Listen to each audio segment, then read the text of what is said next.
So I was answering comments late night, like here where I'm at right now, it's about like 11 o'clock at night, okay? So I'm going through the comments like I normally do, and then I run across a comment from one of my members. Again, this isn't shade or anything to attack anybody, but I think in that interaction, it allowed me to really think about the Bravia 8 Mark II, what I don't really like about it. So what I want to do is give you guys everything that's wrong with it, the cons, the things that you're going to be like the absolute deal breakers about the Sony Bravia 8 Mark II that are actual and genuine with hands-on experience that might actually save you or help you understand, I guess, why I feel the way I feel about the product versus thinking, oh, it's just another hate fest for Sony or against it or whatever the case may be. So let's just go over this list because I think this will actually help you. So the first thing I say to this individual, by the way, shout out to you, Brandon, for inspiring this video. Nothing against you. I actually love when I have conversations with people that actually inspire a deeper thought. So thank you for that. So let's dive into what I'm talking about. I'm going to read the list here, okay? Low brightness and SDR. That was like the first thing. And that really bugs me because I'm like, it needs to be brighter. I mean, all my other TVs are brighter. I mean, this is just what it is, you know? The wide tabletop positioning of their feet, the UI that keeps freezing and sticking. If you haven't experienced this, the Sony Bravia 8, when you go through the settings menu, because I'm always calibrating, I'm always in the settings menu, it freezes and you literally are stuck on a frozen screen. You'll hit the back button, you'll do whatever you can to try to get it to go away, but you just have to wait. And sometimes you're there upwards of almost 2 entire minutes. Doesn't sound like a lot of time, but if you've ever waited on a menu to clear for 2 minutes, you're going to get annoyed. You're like, go away already. And then it finally goes away, and then it starts back to freezing again once you really start moving around fast, trying to calibrate, get in and get out. Where I don't have that problem on LG, Samsung, Hisense, nothing else freezes like Sony's. And my A8G Bravia OLED before this was exactly like that too. So that's something that I think Sony struggles with, just the freezing UI. And again, when you hear what I'm talking about, people who are honest about the product will tell you, yeah, okay, this is actually a thing. The higher input lag is just a problem. Like comparatively to other TVs like the S95F, that higher input lag screws you over when you're a gamer and you're trying to do things in a split-second response times. Especially in some of those more challenging ranked matches, good luck. You're going to get outpaced so easily by somebody that, like, let's say you're like me and you're on PC. Somebody that's on a monitor with like damn near 0 millisecond input lag, you know, it's like 0.001 or whatever, like you're going to get screwed over really quick. Where if you're on something like Samsung, which typically has better gaming input lag, you'll be good. Especially even if you're on PlayStation or Nintendo Switch and you're just doing something like Mario Kart even, you're going to struggle with that input lag, and that's something I've noticed as an issue. Now there's an undefeatable blue hue because of the Judd Voss white point, and that ruins everything. Skin tones turn icy when it's fair skin. When it's brown skin, it looks very ashy and ghost-like. The color brown starts to, again, just look very pale and sucked out. You don't have the warmth of brown. Your yellows start to look more like highlighter yellow instead of like a rich yellow when it's supposed to be. Greens start to look a little blue. It ruins everything, and that's one of the things that I don't like. The motion artifacts, they're not terrible. They're better than last year, but they're more noticeable than every other high-end TV I've reviewed, even some mid-range to low ones. There's no backlit remote, we already know that. The Bravia Cam is not on their television, even though it's advertised on the product description for the Bravia 8 Mark II, which I thought was really terrible. And it sucks for me because I actually have a Bravia Cam, so I would have liked to have used that, and now I can't. So that's something that does suck for me.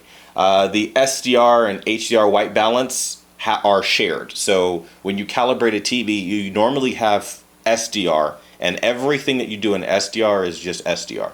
But unfortunately, on the Sony Bravia 8 Mark II, it spills over in HDR. So let's say I'm in standard mode, right? And I've made these boss-ass settings for standard mode. I put it into HDR standard mode. It's supposed to give me a whole new clean white balance that has never been touched.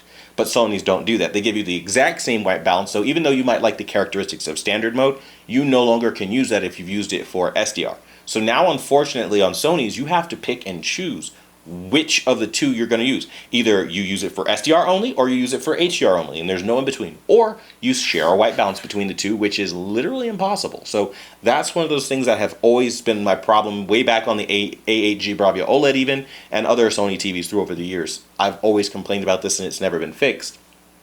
They have blurry details compared to the Samsung S95F. I did a comparison about I don't know, like a few weeks ago with the gaming comparisons for PC and showed the detail is just lacking. Not just detail, but even color comparatively. Even when PC gaming, you know, you're talking, you have the highest bit depth, you have the highest resolutions, and it should be the best, and it just was not able to keep up at all. So another thing that I really don't like is that it only has two ports of HDMI 2.1 for high frame rate gaming. So if you're somebody that likes 4K 120, let's say you have a PS5, Xbox Series X, and a PC and a Nintendo Switch 2, and you want all of them to be able to do 4K 120, well, you're not going to get that off of every port because you bought the Sony, which that makes no sense, because I just listed like 4 devices that absolutely need higher, you know, bandwidth to be able to achieve the full potential of those devices, and Sony just doesn't give that, which puts it behind the competitor.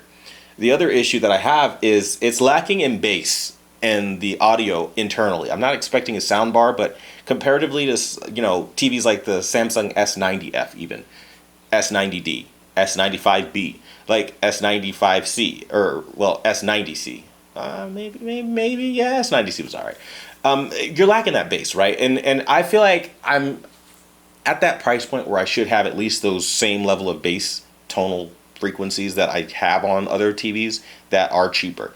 And that's, for me, something that I don't know, it always just rubs me the wrong way. It's overly bright. Even if, like, okay, so when I say overly bright, I mean overly bright colors, even at minimum and the per luminance color adjustment. So in this feature called per color adjustment, you literally have this feature where you can lower the brightness luminance, and that should darken colors, but it doesn't happen substantially on Sony, and often, especially with like the color red, it's still overly bright, and you have no real way to fix that. So you're just stuck with these overly bright reds that can't be corrected, where every other manufacturer has a very aggressive way of minimizing the brightness. It's almost like Sony's like, we'll only give you this much because we think that this is the level it should stay at a minimum. But every other manufacturer is like, hey, if you want it to be really dark, we'll let you make it really dark. Hisense does this, LG does this. I mean, kind of anybody with a color management system that has hue, saturation, and luminance on it does it this way. So it's just bothersome that Sony is the only one that's like, no, it stops at this level of luminance and we're not going any lower. I think it's really short-sighted to cap the luminance at a certain level. I don't know that number, whatever the luminance level is. Maybe I could measure it and test it, but I don't really see the point. At like whatever nit range they leave it at, it's still too bright, and it's overly brightening certain things and aspects of picture quality. Another issue is that there is a low hue shifting in the per color adjustment. So what I mean by this is, let's say I look at blue and I'm like, I want it to look a little bit more green, or I look at green and I say there's too much blue in the green. And so I try to warm up my greens to take out the blue. Well, it doesn't work that way because Sony will not let you defeat it. So this could be a way of getting around how blue the picture looks, but they don't allow it because the adjustments, when you try to change hue, they're not as aggressive as other TVs like Hisense and LG with the same kind of color management system implemented. And it ends up being inferior by result because it doesn't really help you, and you can't actually get those accurate colors the way you know they're supposed to look and the way they are true to life. And this just slows down the calibration process, makes it impossible to calibrate, and limits you to a certain level of picture quality. Now, when we look at other things that are cons, the X motion clarity flickers. It's literally unstable, and I remember like back in the day, X motion clarity was like one hell of an innovation. I think it was on the X950G, I believe is when it was introduced. And it was amazing. It didn't have any flicker. It was about reducing the, you know, the flicker, but basically it was like giving you the same level of clarity without much of a reduction in brightness and giving you all this wonderful stuff. And I guess they forgot what their own technology was all about, because fast forward 2025 and it flickers and it reduces the hell out of the brightness. It just completely takes it out. That's not what X motion clarity was advertised to be, and Sony is just kind of walking that back for whatever reason, even though we have a OLED that's capable of well over 1,000 nits. So again, something I don't like there. The price was higher than expected for the minimum gains. I think that's another con you have to mention. It was just way too expensive given what we got out of it. And then only Vivid mode has SDR brightness. So if you want a really bright mode, the only one that you would have would really be Vivid, and it has this over brightening component to it and a black crushing component to it that the other modes don't have. If you just brighten up the other modes, we wouldn't have problems for SDR. These issues destroy the Sony, and these are likely things you've never heard from any of the other YouTubers reviewing this product. You've heard about all the slam dunk things, you've heard about like gimmicky things, and like YouTubers have a way of like being like, oh, this TV has 4 ports of HDMI 2.1. Nope, because it doesn't have it. Oh, this TV is amazing, it has 4K with the XR cognitive processor, and that's really the only thing they're doing, right? They're talking to its strengths on paper and its specs and specifications as the manufacturers give, but they're not telling you what's really wrong when you actually get in and using it as an everyday user. And I promise you, everything I just listed as a con is what's wrong with this product, and you will find it, whether you like it or not. Those are objective cons that anyone that just uses the product will start to notice.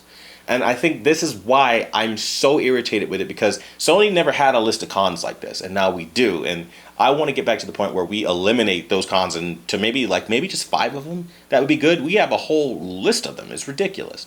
So hopefully by explaining it in this way, you can understand that there's not really any bias at all towards Sony. I mean, hello, shooting on a Sony camera right now. I love the way my image quality looks on YouTube because Sony cameras are amazing.